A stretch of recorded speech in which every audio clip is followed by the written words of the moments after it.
नमस्कार दोस्तों, प्रखर इंडिया यूट्यूब मंच पे आपका स्वागत है।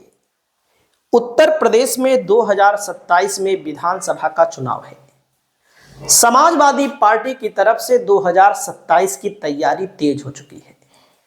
आज की इस वीडियो में आपको बताने जा रहे हैं समाजवादी पार्टी कौन कौन से ब्राह्मण नेताओं को 2027 में टिकट देगी, जिनका टिकट लगभग कंफर्म माना जा रहा है।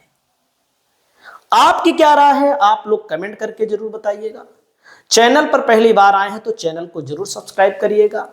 समाजवादी पार्टी का एक नारा है पीडीए, पिछड़ा दलित अल्पसंख्यक। ए में कभी कभी अगड़ा भी शामिल किया जाता है। वैसे समाजवादी पार्टी के ब्राह्मण चेहरे के तौर पर थे मनोज पांडे। समाजवादी पार्टी से 3 बार चुनाव जीते, ऊंचाहार विधानसभा सीट से। लोकसभा चुनाव के पहले राज्यसभा का चुनाव हुआ, उनका हृदय परिवर्तन हो गया, वे बीजेपी के समर्थन में जा खड़े हुए। जब से मनोज पांडे और एक चतुर्वेदी जी थे, उन्होंने भी, और एक राकेश पांडे जलालपुर वाले, वे भी, 3 ब्राह्मण नेताओं ने समाजवादी पार्टी को धोखा दे दिया।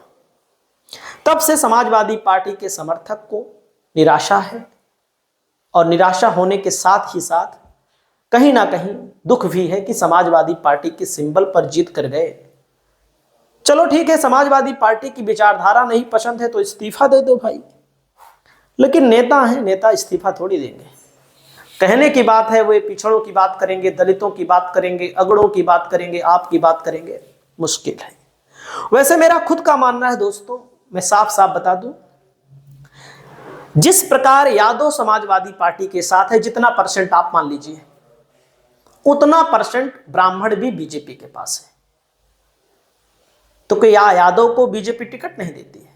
देती है। क्या विधायक नहीं जीतते? जीतते भी हैं। जौनपुर सदर देख लीजिए, रुदौली देख लीजिए, अभी उपचुनाव में भी बीजेपी ने टिकट दिया था। तो समाजवादी पार्टी भी टिकट देगी। कुछ ऐसे नेता हैं जो मजबूत हैं, अपने दम पर 40-50 हजार वोट ला सकते हैं, कुछ भी ला सकते हैं। लेकिन हमारा खुद का मानना है कि कोर वोटर बीजेपी का है भाई, एकदम साफ साफ बात है, उसमें कोई झूठ फरे वाली बात नहीं है। लेकिन समाजवादी पार्टी पूर्वांचल में कुछ लोगों को टिकट देगी। जैसे जानकारी के लिए बता दें, आपको नाम भी बता रहे हैं, कोई दिक्कत नहीं है। 12 जिलों में 15% समाजवादी पार्टी 15% ब्राह्मण है। 2017 में सपा ने 10% ब्राह्मणों को टिकट दिया था, लेकिन अब टिकट कम मिलेगा, लेकिन कम मिलेगा। क्यों मिलेगा? क्योंकि जो जीतने लायक होंगे, जो वाकई में वोट ट्रांसफर करने की क्षमता रखते हैं, उन्हीं को सपा टिकट देगी। अब जैसे आपके सामने पहला नाम है पंडित अमरपाल शर्मा का। ये आते हैं पश्चिमी उत्तर प्रदेश, गाजियाबाद, शहीबाबाद विधानसभा है, गाजियाबाद से।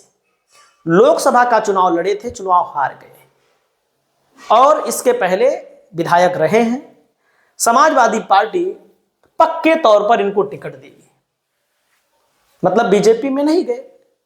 और बीजेपी में क्या सब ब्राह्मण गए हैं तो उनको कुछ मिल रहा है, नेताओं को कुछ नहीं मिल रहा है। बाकी जिनकी सीटिंग है वो तो कमा रहे हैं।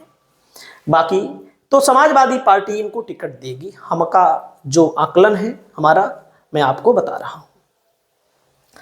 अगला नाम है नेता प्रतिपक्ष पांडे जी, माता प्रसाद पांडे, बुजुर्ग हो चुके हैं। नेता प्रतिपक्ष अखिलेश यादव ने बनाया है, और इनको ब्राह्मण वोट देते हैं जहां से चुनाव लड़ते हैं, सच्चाई है। अब लेकिन बीजेपी का कोर वोटर है तो कितना देता होगा, इनके नाम पे जो लोग देते होंगे वही लोग देंगे। और इनको भी समाजवादी पार्टी 27 में लड़ाएगी। अगला नंबर आता है दोस्तों पूर्व एमएलए विनय शंकर तिवारी। इनकी पिताजी की अदावत, इनकी अदावत चिल्लूपार से आते हैं, गोरखपुर से। उनसे मानी जाती है, योगी आदित्यनाथ से मानी जाती है। समाजवादी पार्टी ने लोकसभा डुमरियागंज से टिकट दिया था, 40,000 वोटों के अंतर से चुनाव हार गए। हालांकि बड़ी मजबूती से चुनाव लड़े थे। असल बात, आजाद समाज पार्टी बहुत मजबूत लड़ गई, और हमारे बैकवर्ड भाई भी आज़ाद समाज पार्टी के साथ चले गए, दलित भी चले गए, तो इनकी स्थितियां खराब हो गई। तो समाजवादी पार्टी इनको टिकट देगी, 100% देगी। और वहीं पर अगला नाम आता है पवन पांडे जी का। सपा के पुराने कार्यकर्ता हैं, सपा की सरकार में मंत्री रहे हैं, अखिलेश यादव के खास व्यक्तियों में आते हैं और अवधेश प्रसाद के खास आदमी, मतलब साथ में ही काम करते हैं। और आपको मैं बताना चाहूँगा जानकारी के लिए, अयोध्या वाली सीट से इनका नाम प्रबल है और लगातार संघर्ष करते हैं। मतलब कि बुरे दौर में भी बीजेपी के साथ तो नहीं गए, जब सपा का बुरा दौर चल रहा था, अभी तो मान लीजिए ठीक ठाक दौर मान लीजिए नहीं गए, तो समाजवादी पार्टी इनको भी कैंडिडेट बनाएगी और ये अपने दम पे ब्राह्मणों का वोट लाने में सक्षम है। ये सच्चाई है, बाकी आपकी जो भी राय हो।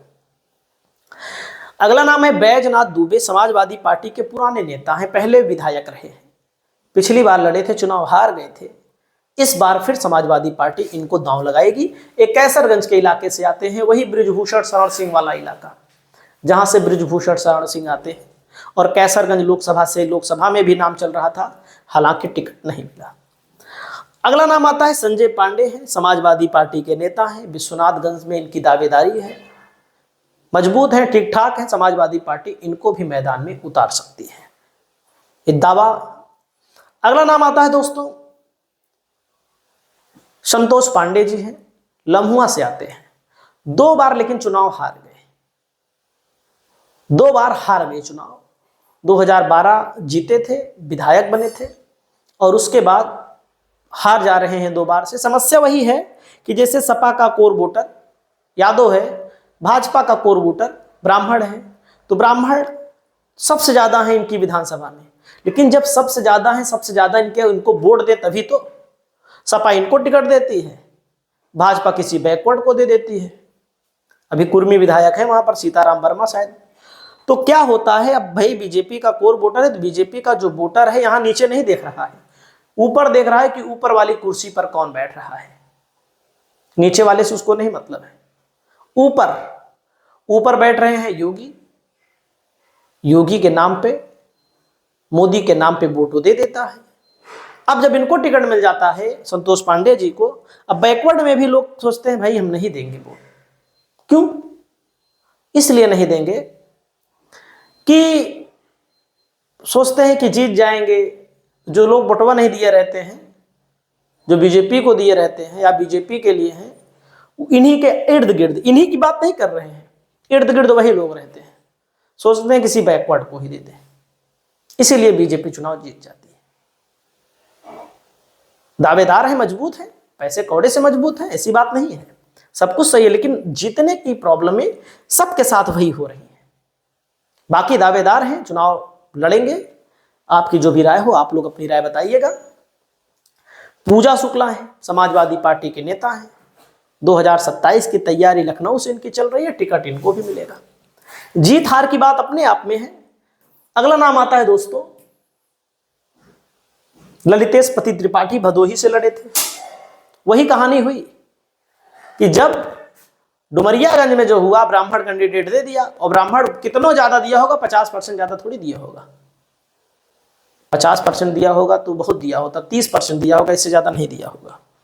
भदोही से लड़े, टीएमसी से लड़े, भाई दिए थे लोग वोट, ऐसा नहीं है, लेकिन ज्यादातर बीजेपी के पाले चला गया और बीजेपी ने बैकवर्ड उतार दिया, बिंद, और बिंद उतार दिया तो लोग सोचते हैं, देखो एकदम साफ साफ बात करते हैं, लोग डरते हैं, लोग सोचते हैं कि चलो सब अपना अपना देखने लगते हैं।